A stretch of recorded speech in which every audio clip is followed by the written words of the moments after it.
뉴스 브리핑. 스톤마운틴 공원이 토요일인 오늘 하루 종일 문을 닫습니다. 시위가 열리기 때문인데요. 공원은 오늘 새벽 4시부터 폐쇄된다고 어제 오후 발표했습니다. 흑인 민병대 그룹이 오늘 이곳에서 시위를 벌인다고 발표하자 백인 우월주의자들을 포함하는 극우단체들 몇 곳이 연합으로 맞불 시위를 벌이겠다고 밝혔는데요. 특히 이 극우단체들은 지난달 무장한 채 시위를 벌인 적이 있는 단체여서 양측의 무력 충돌이 발생하지 않을지 염려되는 상황입니다. 스톤마운틴은 내일 정상적으로 다시 문을 열 계획입니다. 둘루스에 있어서 한인들도 많이 이용하는 노스사이드 귀넷 병원이 5,700만 달러를 투자해 지금보다 2배의 인원을 수용할 수 있도록 응급실을 확장하는 공사를 시작합니다. 그 외에 20개의 진료실과 30개 입원실을 갖춘 2층짜리 병동도 추가로 건설합니다. 병원은 지난해 귀넷 메디컬 센터에서 노스사이드 측으로 인수합병됐는데요. 이번 확장 공사는 1년 정도 소요돼 2021년 가을에 완공될 예정입니다. 병원 측은 병원의 모습이 완전히 바뀌게 될 것이라며 지역사회의 큰 자산이 될 것이라고 밝혔습니다.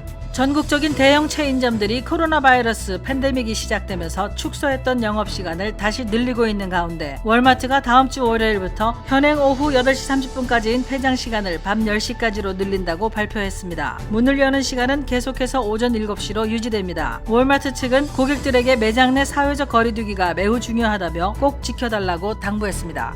연방우체국 USPS는 오는 11월 대선을 앞두고 전국 46개 주와 워싱턴 DC에 우편으로 투표용지를 보낼 경우 제때 도착하지 않을 수 있으며 이로 인해 수백만 명의 유권자들이 투표권을 박탈당할 수도 있다고 경고했습니다. 트럼프 대통령은 연일 우편투표가 선거 부정으로 이어질 수 있다며 우편투표 확대를 반대하고 있는데요. 연방의회가 우체국에 수십억 달러의 추가 예산을 지원하는 문제를 놓고 신경전을 벌이고 있는 가운데 우체국이 이 같은 경고 서한을 보낸 것입니다. 대선에서 우편투표가 유효하려면 선거 당일까지 도착해야 합니다. 우체국은 올해 대선에 우편물이 폭증할 것에 대비하고 있습니다만 주정부와 지방정부 관리들이 우체국의 운영 기준과 권장 일정을 이해하고 고려해야 한다고 밝혔습니다. 전국적으로 올 대선에 대한 관심과 참여 의지는 높아졌지만 절반 가까운 49%의 유권자들이 투표하는데 어려움을 겪을 것으로 예상하고 있다고 퓨 리서치가 13일 최근 설문조사 결과를 발표했습니다. 이는 2018년 10월 유권자의 85%가 투표하기 쉽다고 답변한 것에 비해 크게 줄어든 것을 보여줍니다. 트럼프 대통령을 지지하는 유권자는 직접 투표를 선호하고 올해 투표가 쉬울 것이라는 답변을 더 많이 했습니다. 반대로 바이든 후보를 지지하는 유권자는 우편 투표를 선호하고 올해 투표에 어려움을 겪을 것이라고 답했는데요. 전체 응답자의 83%가 올해 누가 대통령에 당선되느냐가 정말 중요하다고 답변해 대선에 대한 관심이 매우 높다는 것을 확인시켜줬습니다.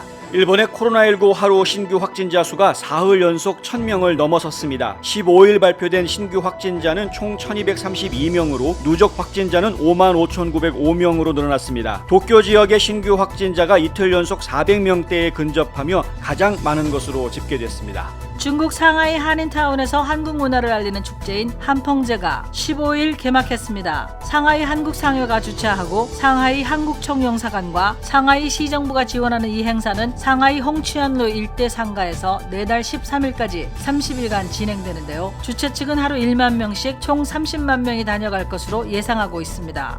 대만이 로키드 마틴으로부터 10년간 620억 달러 규모의 F-16 전투기를 구매하기로 계약했다고 주요 미국 언론들이 어제 일제히 보도했습니다. 대만은 F-16 66대를 미국에 주문한 것으로 알려졌습니다. 대만이 미국에서 고급 전투기를 사는 것은 아버지 부시 대통령 시절인 1992년 이후 28년 만의 일입니다. 이번 계약으로 미국과 중국 간의 갈등이 더욱 깊어질 것으로 예상됩니다. 그나마 예년보다 축소된 규모로 16일 개시될 예정이던 한미연합훈련이 18일로 긴급 연기됐습니다. 훈련 참가차 대전 자운대에 파견됐던 육군 간부 A씨가 전날 코로나19의 확진 판정을 받았기 때문입니다. 보건당국은 A씨의 밀접 접촉자 70여 명을 우선 검사했는데 추가 확진자는 아직 없는 것으로 알려졌습니다. 당국은 만약을 대비해 500여 명에 대해 코로나19 검사를 진행 중입니다. 정세균 국무총리는 중앙재난안전대책본부 회의에서 수도권을 중심으로 코로나19 확산세가 매우 심각하다며 서울시와 경기도에서 사회적 거리두기를 2단계로 높인다고 밝혔습니다. 이에 따라 정부는 16일부터 2주간 PC방 등 방역수칙을 의무적으로 적용하는 대상시설을 확대하고 필수적이지 않은 모임과 실내 50인 이상, 실외 100인 이상의 모임이나 행사를 자제해달라고 강력히 권고하는 한편 서울과 경기도 주민들은 앞으로 2주간 다른 시도로 이동하지 말아달라고 당부했습니다.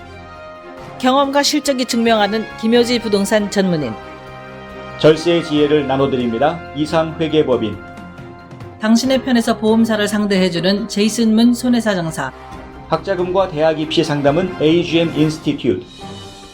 안녕하십니까, 홍성구 기자입니다. 오늘은 투표에 대한 이야기를 좀 하려고 합니다. 어제죠, 연방 우체국이 전국 50개 주 중에서 46개 주 그리고 워싱턴 DC에 공문을 보냈습니다. 공문 내용이 뭐냐 하면은요, 우편 투표를 할 경우에 그 우편 투표물이 선거 당일보다 뒤늦게 도착을 해서 통계에 계산이 포함이 안 될 수도 있다. 결과적으로 이야기하면 유권자들이 투표권을 박탈당하게 되는 결과가 발생할 수 있다라는 내용의 공문을 보낸 것입니다. 이 공문을 보낸 이유가 뭐냐라고 했을 때 우체국에서 답변한 내용은요, 우편물이 전달되어져 가는 그 과정, 일 처리가 되는 절차, 이런 것들을 좀 이해해주고, 그리고 우체국에서 자기네들이 권장하고 있는 일정 기준에 맞춰서 각 주의 선거관리공단들이 그 선거 기준, 선거 일정들을 좀 만들었으면 좋겠다라는 권고의 내용이 담긴 것이다. 뭐 이렇게 이제 해명을 했습니다. 트럼프 대통령은요, 연일 계속 강조를 해왔죠. 우편 투표는 이건 부정 투표가 될 가능성이 있다. 프로드, 그러니까 사기가 될 수 있는 가능성이 있다. 왜냐하면요, 본인이 직접 투표한 건지 어떻게 확인하냐는 겁니다.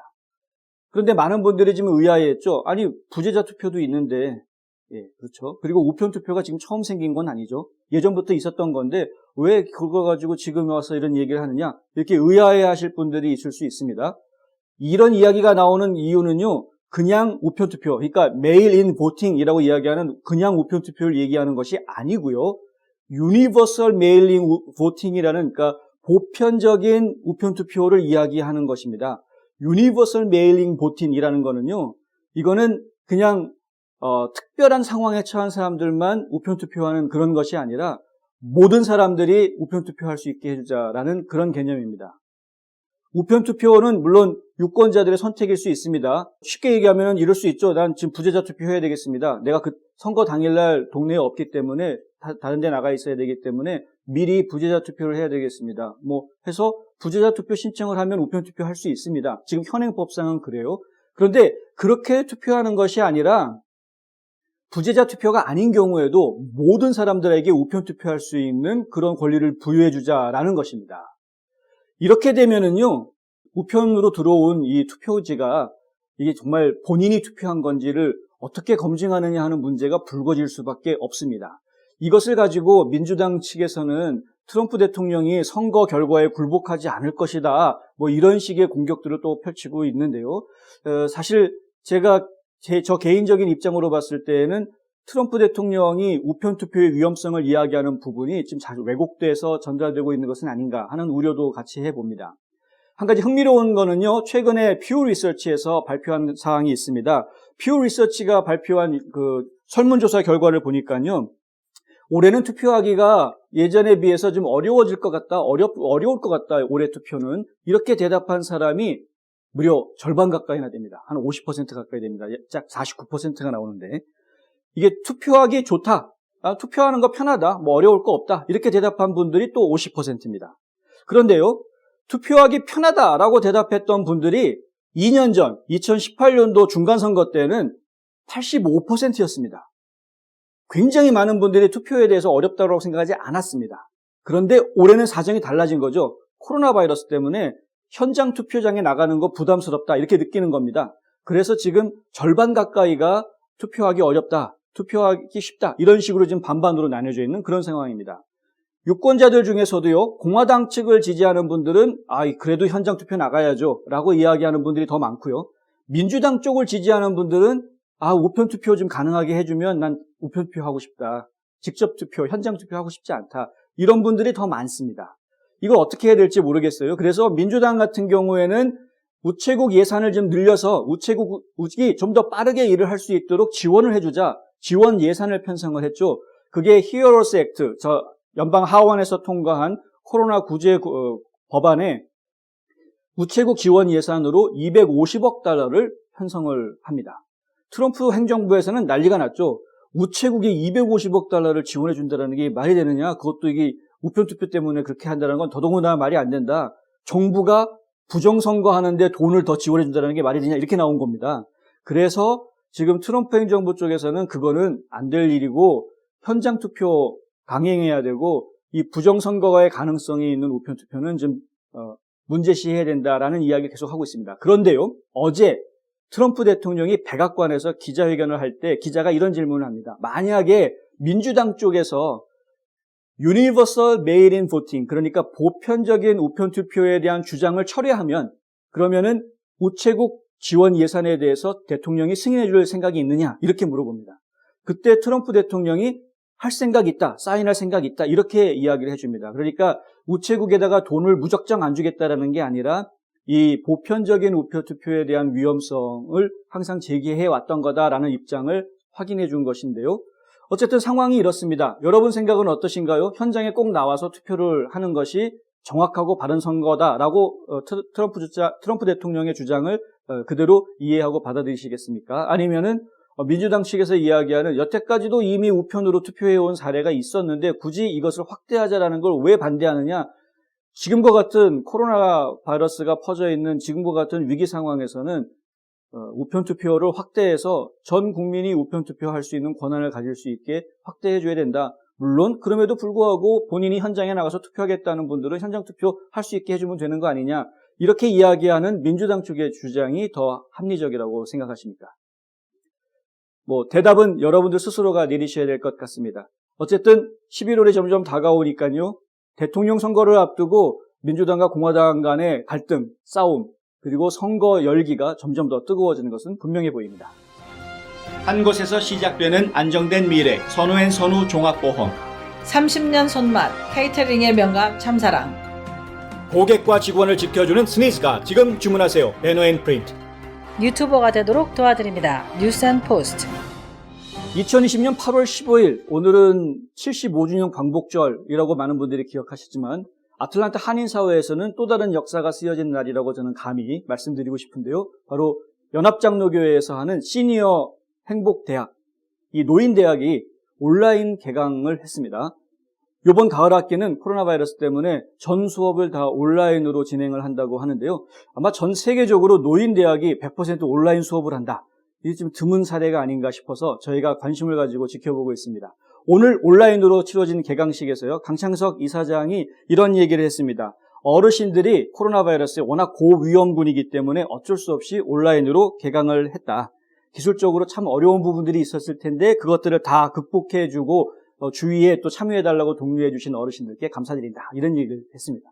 그리고 또 설교를 하신 그 손종원 목사님이요. 손종원 목사님이 설교에서 이런 이야기를 했습니다. 설교 제목이 좀 재밌었는데 노년에 빠지기 쉬운 4가지 유혹. 네, 그런 제목이었는데요. 내용은 뭐였냐면 변화라는 것은 인생의 한 부분이니까 받아들여라 라는 것이었고요.